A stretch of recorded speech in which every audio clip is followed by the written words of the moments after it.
السلام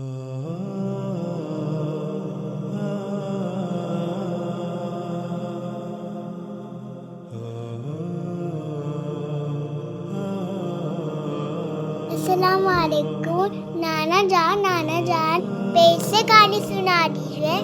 وعلیکم السلام میرے پیارے بچوں، آج میں آپ کو اتنا بہترین واقعہ سنانے جا رہا ہوں جو ہمارے پیارے نبی صلی اللہ علیہ وسلم نے بتایا۔ ابو ہریرہ رضی اللہ عنہ بیان کرتے ہیں کہ انہوں نے نبی صلی اللہ علیہ وسلم کو یہ فرماتے ہوئے سنا کہ بنی اسرائیل میں 3 شخص تھے، ایک کوڑھی، ایک گنجا اور ایک نابینا۔ اللہ تعالیٰ نے ان تینوں بندوں کو آزمانا چاہا، چنانچہ اللہ تبارک و تعالیٰ نے ان کے پاس ایک فرشتہ بھیجا۔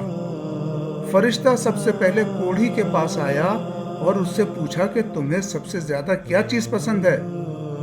اس کوڑھی نے جواب دیا کہ اچھا رنگ، اچھی جلد اور یہ کہ مجھ کو لاحق یہ مرض دور ہو جائے جس کی وجہ سے لوگ مجھ سے نفرت کرتے ہیں۔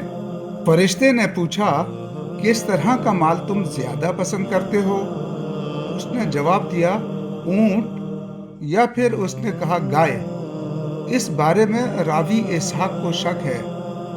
اسے 10 ماہ کی حاملہ اونٹنی دے دی گئی اور فرشتے نے اسے کہا کہ اللہ تعالیٰ تمہیں اس میں برکت دے۔ پھر فرشتہ گنجے کے پاس آیا اور اس سے پوچھا کہ تمہیں کیا چیز پسند ہے؟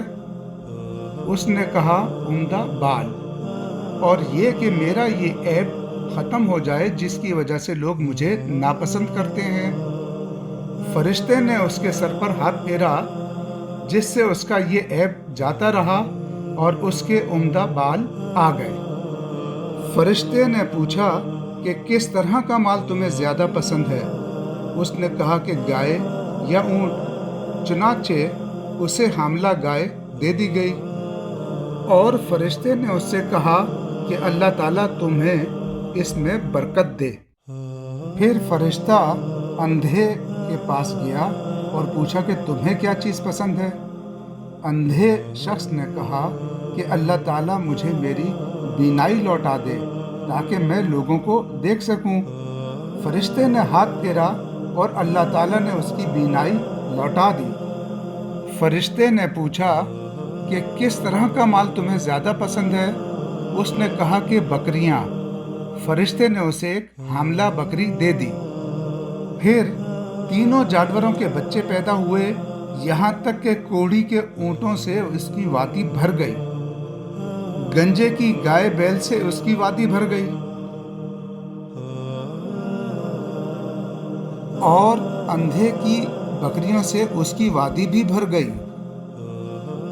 آپ صلی اللہ علیہ وآلہ وسلم نے فرمایا کہ فرشتہ دوبارہ اپنی اسی شکل و صورت میں کوڑھی کے یہاں گیا اور کہا کہ میں ایک نہایت مسکین آدمی ہوں، سفر کا تمام سامان و اسباب ختم ہو چکا ہے اور اللہ تعالیٰ کی ذات پھر تمہاری مدد کے بنا میں اپنی منزل تک نہیں پہنچ سکتا۔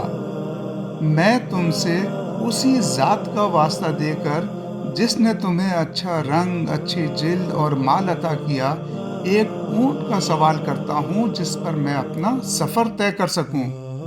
اس نے فرشتے سے کہا کہ حقوق بہت زیادہ ہیں، اس لیے تمہارے لیے گنجائش نہیں۔ فرشتے نے کہا غالباً میں تمہیں پہچانتا ہوں، کیا تمہیں کوڑھ کی بیماری نہیں تھی جس کی وجہ سے لوگ تم سے نفرت کیا کرتے تھے؟ اور کیا تم فقیر نہیں تھے؟ اور پھر تمہیں اللہ نے مال عطا کیا۔ اس نے کہا کہ یہ سارا مال و دولت تو مجھے اپنے آبا و اجداد سے وراثت میں ملا ہے۔ اس پر فرشتے نے کہا کہ اگر تم جھوٹے ہو تو اللہ تعالیٰ تمہیں اپنی پہلی حالت پر لوٹا دے۔ پھر فرشتہ اپنی اسی شکل و صورت میں گنجے کے پاس گیا اور اس سے بھی وہی کچھ کہا جو کوڑھی سے کہا تھا۔ اس گنجے نے بھی وہی جواب دیا جو کوڑھی نے دیا تھا۔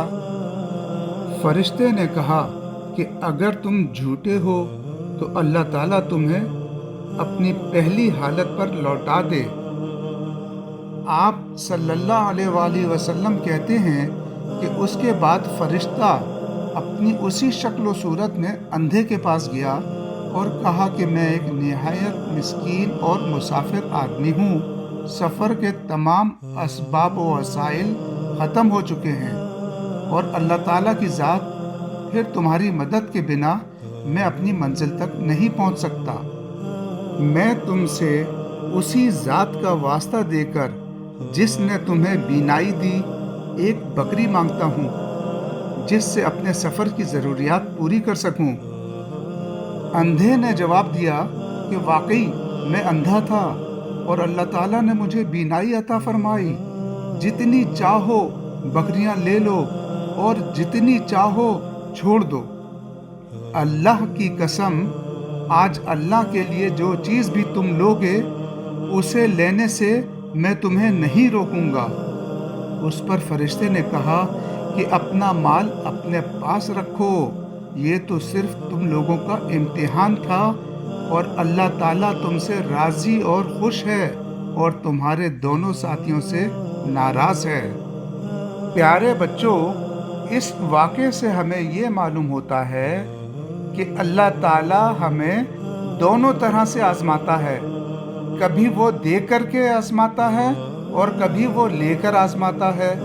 جب وہ دے کر آزمائے تو نعمتوں میں محو ہو کر متکبر اور خود غرض نہیں بننا، بلکہ اپنے رب کا عاجز اور شکر گزار بندہ بننا ہے اور اپنے سے کمتر کا بھی خیال رکھنا ہے۔ اور اگر وہ لے کر آزمائے تو پھر بھی صبر و شکر کا ساتھ نہیں چھوڑنا۔ واو نانا، اتنی اچھی اسٹوری۔ چلے دوستو، اچھی لگی آپ کو کہانی؟ لائک کرتے نا، سبسکرائب کرتے نا۔